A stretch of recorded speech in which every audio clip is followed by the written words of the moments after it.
Place des Martyrs à Beyrouth. Ils sont assis par petits groupes.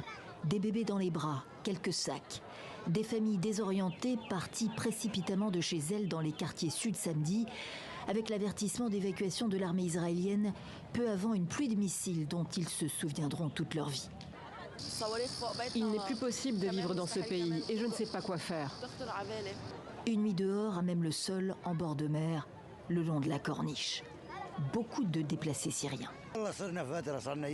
Ça fait 3 ou 4 ans qu'on est ici au Liban. Et maintenant, on est confronté à cette crise. À 4 heures du matin environ, il y a eu une frappe et on est parti en courant avec nos enfants. On a laissé toutes nos affaires et on est venu ici. À Saïda aussi, de nombreux Syriens désemparés. Il n'y a pas d'aide et de centre d'enregistrement pour les Syriens. On a fui Nabatillé dans le sud et on n'a rien. On appelle l'ONU et les agences internationales à faire quelque chose pour nous.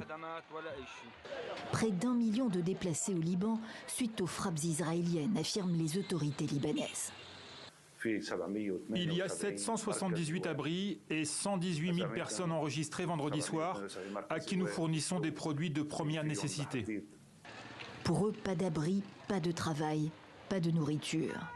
Des milliers de personnes ont ainsi pris la route direction la Syrie. Jdeida Tiabous, à 45 km de Damas.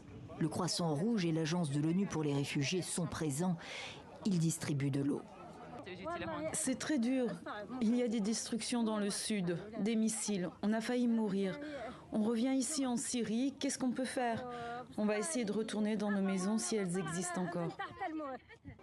Sur les plus de 30 000 personnes arrivées en Syrie selon l'ONU depuis mercredi 25 septembre, 80% sont des Syriens comme cette dame, déplacée par la guerre civile en Syrie débutée il y a 13 ans, redéplacée par la guerre au Liban en 2024.